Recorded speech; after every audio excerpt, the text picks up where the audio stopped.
8:40 de la mañana, México importa en promedio 10 millones de toneladas de maíz de Estados Unidos, país cuya producción es 85% transgénica. El uso de biotecnología podría ayudar a México a reducir la dependencia alimenticia del exterior, pues de acuerdo con empresas transnacionales, el uso de semillas genéticamente mejoradas permitiría el incremento de la productividad de entre 10 y 15%. Elena Mariscal tiene ejemplos de semillas genéticamente modificadas en otros países. Elena. Carlos, y por ejemplo, España es un gran productor de maíz genéticamente modificado. Actualmente siembra más de 116,000 hectáreas, que bueno, no es de los principales productores de maíz en el mundo, pero el maíz que cultiva España sí es genéticamente modificado.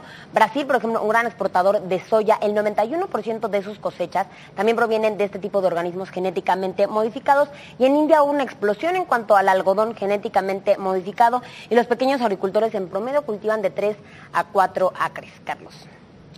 Bueno, ahí está. Muy bien, gracias, Elena. Para hablar sobre este tema agradezco la presencia del doctor José Miguel Mulet, especialista en biología molecular y celular de plantas de la Universidad Politécnica de Valencia en España.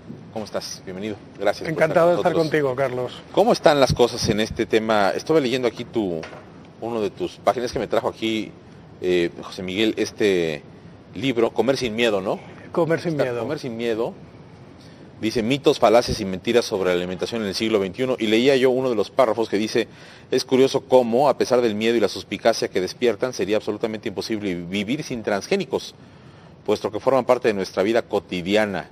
Los billetes de euro, muchas medicinas, la ropa de algodón, los detergentes y otros productos están hechos con la tecnología transgénica. ¿Sí? ¿Así es? Sí, es verdad. Es que hay un poco de hipocresía en la oposición a los transgénicos.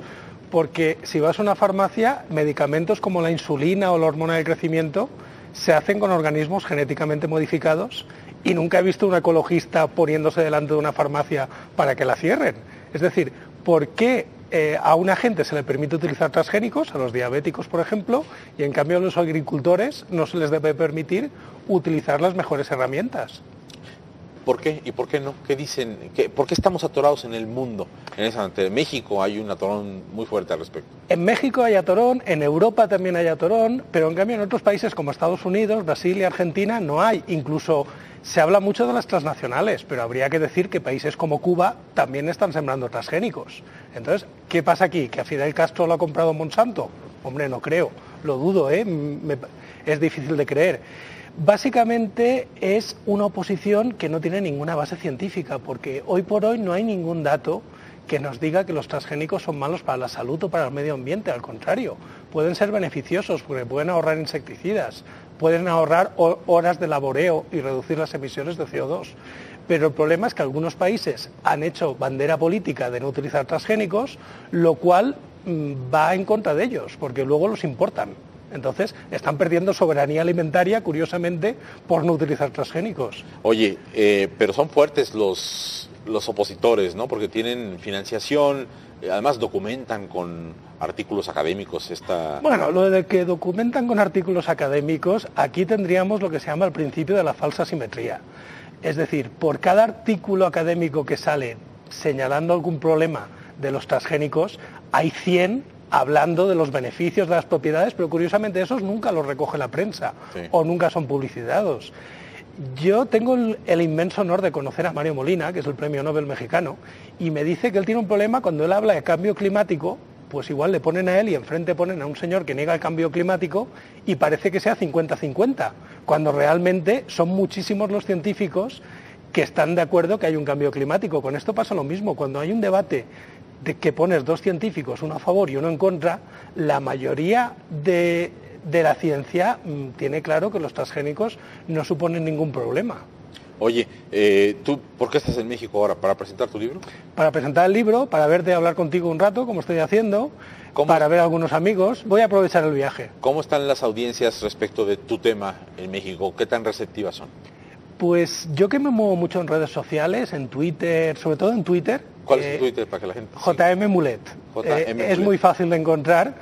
Tengo muchísimos seguidores de México y muchísimos seguidores que me preguntan cosas. De hecho, muchos que se han enfadado porque solamente voy a estar en el DF y me han pedido que vaya a otras zonas del país, pero el tiempo no da para tanto. ¿Tú has podido observar de primera mano los cultivos en México, todo lo que se hace en tema de maíz? He hablado mucho, no he podido visitar campos, pero sí que tengo los datos y tal. Y México está hoy por hoy principalmente produciendo algodón. cosa que, por ejemplo, en Europa no tenemos algodón, importamos algodón transgénico de México y de otros países como la India. Normalmente los países que adoptan algún cultivo transgénico, el resultado es que cada vez son más agricultores los que lo eligen. Y no porque les obliguen, sino porque es más rentable. ¿Por qué a la gente, vamos a pensar en una persona que no sabe nada de este tema, ¿no? ¿Por qué a la gente le da miedo? Pues porque muchas veces la información que reciben no es cierta. No sé si habrás oído que hay una leyenda urbana que dice que en la India los agricultores se suicidan por culpa del algodón transgénico, porque no pueden pagar las deudas. Esto, si buscas por internet, lo vas a encontrar en muchos sitios, pero es falso. No puede ser porque la India es el principal productor de algodón transgénico, que son agricultores zombies. Si se suicidan, obviamente hay algo que no cuadra, pero claro, cualquier noticia contra los transgénicos... Suena de risa esto, ¿no? Suena de risa, pero gente como el príncipe Carlos de Inglaterra lo ha dicho. El príncipe Carlos, que dicho sea de paso, es el principal productor europeo de agricultura orgánica. Todo se ha dicho, también está velando por sus intereses. Claro. Pero en fin, hay muchas leyendas urbanas contra los transgénicos, que contaminan campos, que son peligrosos, que son dañinos, pero... Que las empresas monopolizan las patentes. Sí, pero, a ver, hay empresas que tienen patentes, pero también lo que no es transgénico también es patente de empresas. Y también hay que decir que hay transgénicos que son libres. El arroz dorado que se está haciendo para paliar el déficit de vitamina A no tiene ninguna patente. Hay muchos transgénicos que dependen de organismos públicos, como la judía que se siembra en Brasil. Entonces, no es un debate sobre transgénicos sí o no, lo de patentes sí o no, porque también afecta a lo que no es transgénico. Oye, ¿tú hacia dónde, cuánto tiempo va a pasar para que nos saquemos estos problemas? Porque caerá por su propio peso. Es decir, en el libro analizó algunos mitos de la alimentación. A principios del siglo XX, la gente no comía jitomates en Europa porque pensaba que eran tóxicos. Y hoy es la comida más típica, no puedes comer nada que no lleve jitomates. Con las patatas pasó algo parecido, que se empezaron a comer en el siglo XIX porque la gente decía que eso no salía en la Biblia, que podía ser tóxico y tal. Con los transgénicos ahora estamos pasando un tiempo de miedo y rechazo. Yo creo que dentro de 10, 20 años nos habremos olvidado. Sí, ojalá fuera antes, oye, porque vaya que necesitamos una... sobre todo hay zonas, ¿no?, del mundo en donde sí se requiere una autosuficiencia alimentaria mayor. Sí. ¿No? El problema es que lo que tiene que hacer la gente es hablar con los agricultores, preguntarles qué les conviene. Lula llegó a Brasil diciendo que iba a prohibir los transgénicos, habló con los agricultores, los autorizó y durante su mandato de 8 años pasó de ser un país que no producía transgénicos a ser el tercer productor mundial. Tú sabes que en México está pendiente una reforma del campo.